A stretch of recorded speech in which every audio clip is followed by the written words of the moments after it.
What if getting 8 full hours of sleep is the exact reason you are waking up more exhausted than when you closed your eyes? Stop.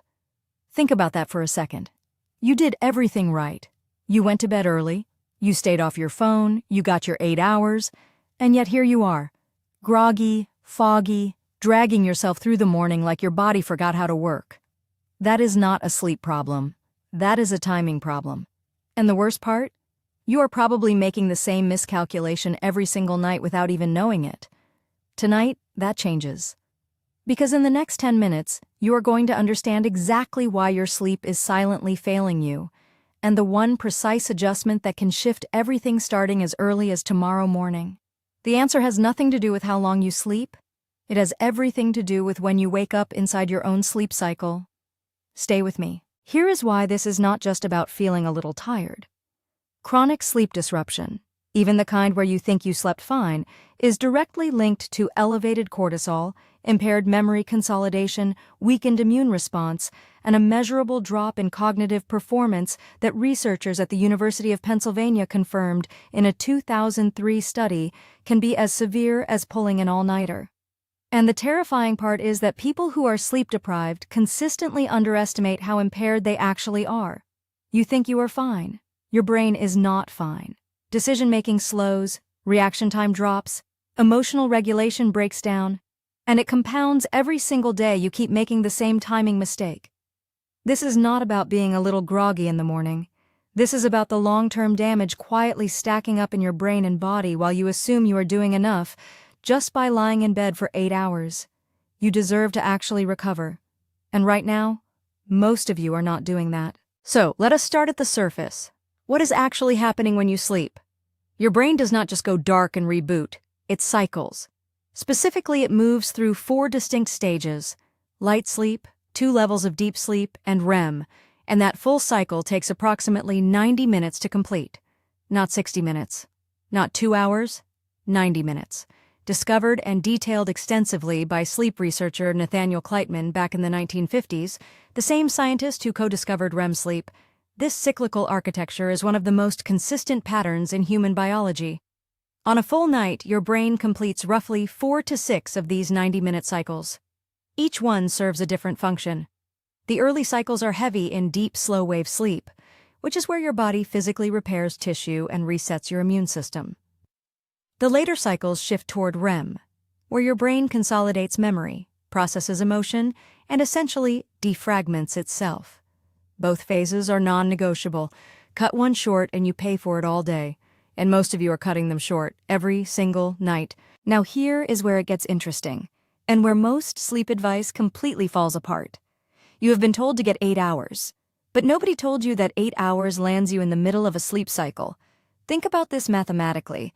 If you fall asleep at 11 p.m. and your alarm goes off at 7 a.m., that is exactly 8 hours. Sounds perfect, right? Wrong. 8 hours divided by 90-minute cycles equals 5.3 cycles. You are waking up 27 minutes into your 6th cycle, right in the middle of deep sleep.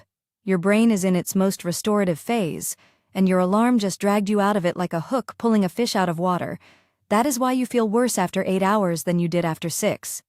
This is called sleep inertia, the crushing grogginess that hits when you are forced awake mid-cycle.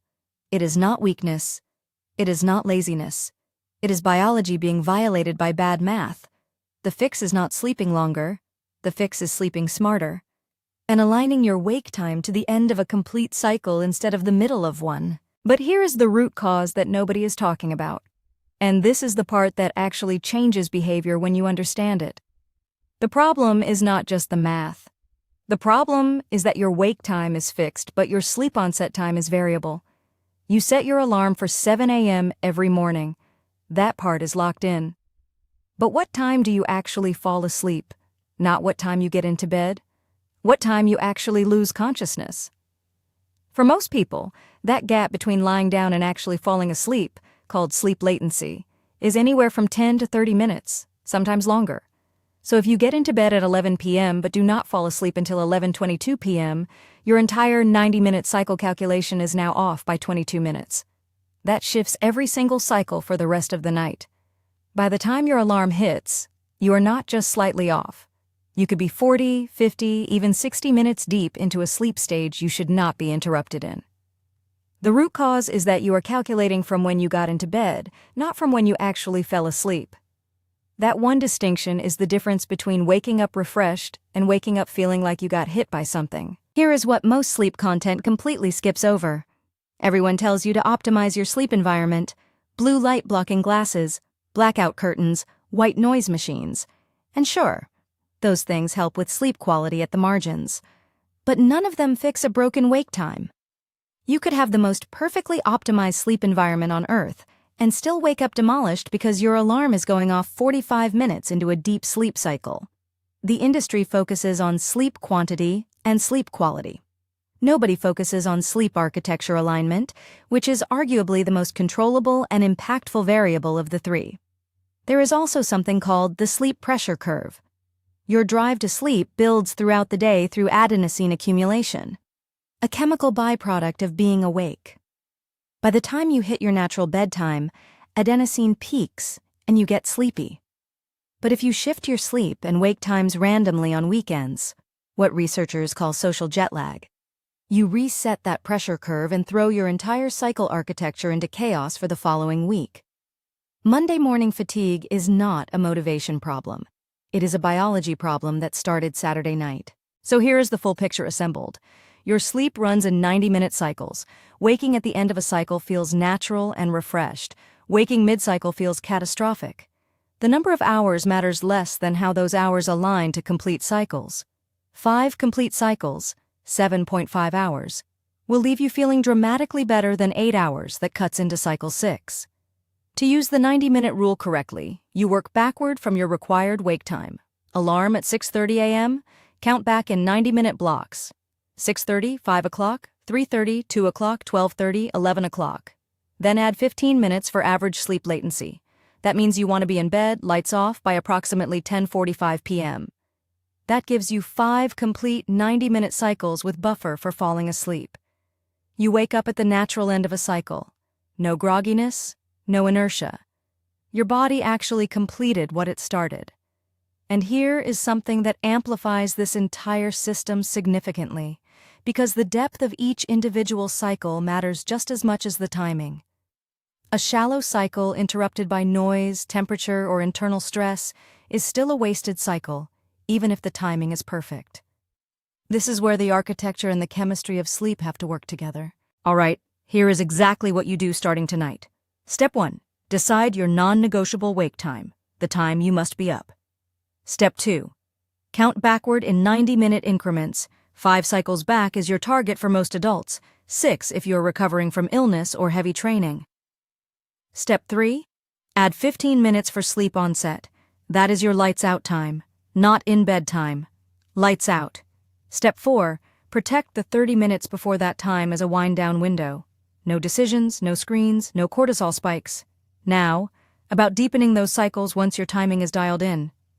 One thing I want to mention that a lot of people in the sleep science community have started paying close attention to is magnesium glycinate.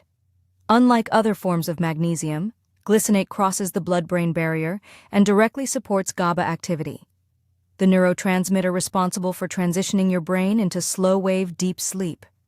Taking magnesium glycinate approximately 30 minutes before your calculated lights-out time has been shown in multiple studies to increase time in deep sleep stages and reduce the number of mid-cycle microarousals that degrade your cycles without you ever knowing they happened. Deeper cycles mean more growth hormone release, more cellular repair, and better memory consolidation.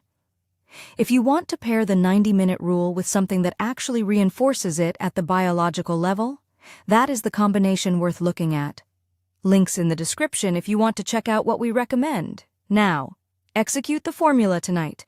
One night of correct timing will show you immediately that this works. Your body will tell you. You started this video frustrated, tired of being tired despite doing everything you thought was right. The problem was never your effort. The problem was the invisible miscalculation happening every single night, pulling you out of sleep cycles your brain desperately needed to complete. Now you have the formula: 90-minute cycles. Backward calculation from wake time, 15 minutes for sleep onset, 5 complete cycles. Wind-down window locked in. That is the system. That is what changes tomorrow morning. If this shifted something for you, if this was the thing you needed to hear, hit subscribe because we go this deep every single week on sleep science and recovery. Drop a comment below telling me what time your alarm is set for. I will reply with your exact target bedtime based on the formula. Share this with someone who is always complaining about being tired because they need this more than they know. The curiosity loop we opened at the start? The answer was never more sleep. It was always smarter sleep. Now go calculate your bedtime. Disclaimer. This video is for educational and entertainment purposes only. Nothing constitutes professional advice of any kind.